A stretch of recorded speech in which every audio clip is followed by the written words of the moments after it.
Hello friends, welcome back to my channel legal help in Hindi.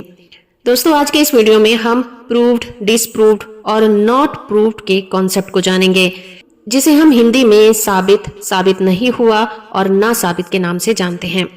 ये तीनों ही word legal proceeding के दौरान evidence और फैक्ट्स के कॉन्टेक्स्ट में यूज किए जाते हैं। इनका मतलब क्या है और ये एक दूसरे से कैसे डिफरेंट हैं या फिर कनेक्टेड हैं, इस वीडियो में हम जानने की कोशिश करेंगे, तो वीडियो को आखिर तक जरूर देखिएगा। सबसे पहले समझते हैं प्रूव्ड यानी कि साबित।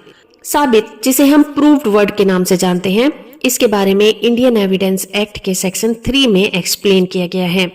कोई भी फैक्ट साबित हुआ तब कहा जाता है जब कोर्ट में अपने पेश किए गए सभी एविडेंस पर विचार करने के बाद या तो वो विश्वास कर लेती है कि फैक्ट का कोई वजूद है, या फिर फैक्ट इतना मजबूत है कि उस पर भरोसा करने के अलावा और कोई चारा नहीं है, उसके होने की पूरी संभावना है, तो कहा जाता है कि साबित हुआ।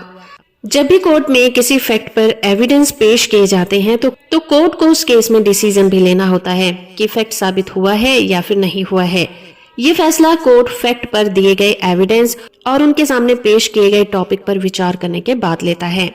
तो इस तरह से जो प्रूव्ड वर्ड है यानी कि साबित हुआ, इसके दो स्टेज होते हैं।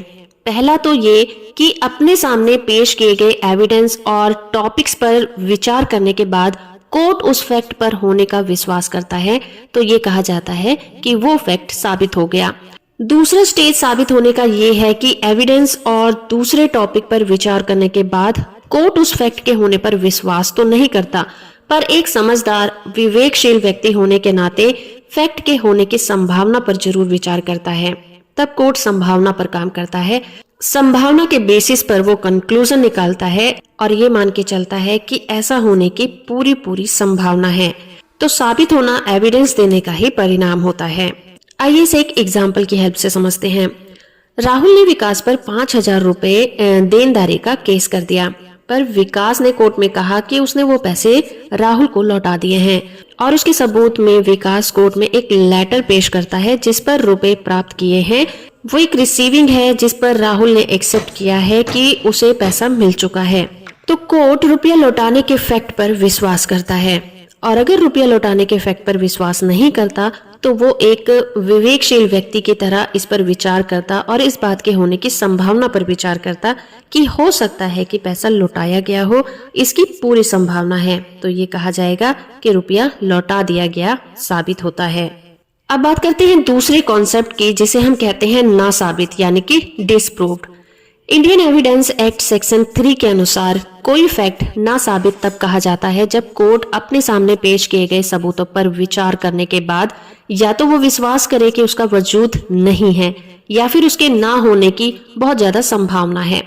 इस तरह से किसी फैक्ट का ना साबित यानी कि डिसप्रूव होना तब कहा जाएगा जब कोर्ट एविडेंस या फिर दूसरी बातों पर विचार करने के बाद एविडेंस से सेटिस्फाई नहीं होती, कोर्ट विश्वास कर लेती है कि उस फैक्ट का कोई अस्तित्व नहीं है, वजूद नहीं है, या फिर मामले के सर्कमस्टेंसेस को देखते हुए इस बात के अनुमान पर विचार करती है कि ये फैक्ट नहीं हो सकता, इसकी संभावना भी नहीं है, तो कहा जाएगा कि ये फैक्ट नासाबित यानी कि डिसप्रूव हो गया।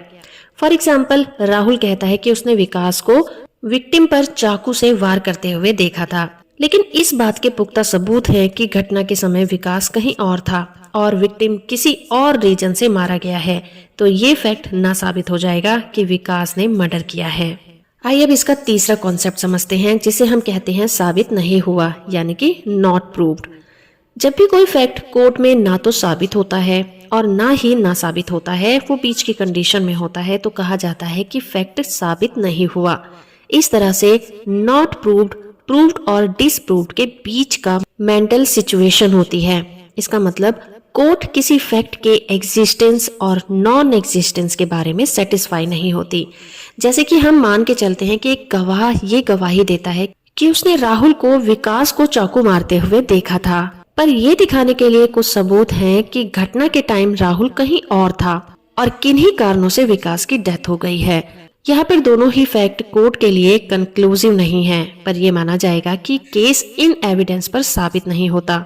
State of UP versus Krishna Gopal के केस में सुप्रीम कोर्ट ने ये स्वीकार किया था कि कोई फैक्ट साबित हुआ या साबित नहीं हुआ कोर्ट की समझ पर डिपेंड करता है। और इसका कोई मानक स्तर नहीं है। ये कोर्ट ही डिसाइड करता है कि वो साबित हुआ है या फिर नहीं हुआ है। डिसप्रूव और नॉट प्रूव में इतना अंतर है कि जब भी कोई फैक्ट डिसप्रूव होता है तो कोर्ट एक निश्चित कंक्लूजन पर पहुंचा रहता है कि या तो उसे विश्वास है कि उस फैक्ट का कोई वजूद नहीं है या कम से कम उसके वजूद में ना होने की संभावना है। पर नॉट प्रूव एक ऐसी कंडीशन होती है जहां पर कोर्ट को ना तो उसके होने पर विश्वास होता है और ना ही उसके ना होने पर विश्वास होता है। कोर्ट बीच की मेंटल कंडीशन में होता है। तो इस तरह से साबित नहीं हुआ यानी कि नॉट प्रूव्ड, प्रूव्ड और डिसप्रूव्ड के बीच की मेंटल सिचुएशन होती है। तो दोस्तों ये था कॉन्सेप्ट साबित, साबित नहीं हुआ और ना साबित का। होप कि आपको ये वीडियो पसंद आया होगा। वीडियो इन्फॉर्मेशन अच्छी है तो आप इसे लाइक, शेयर और चैनल को सब्सक्राइब करना बिल्कुल मत भूलिएगा।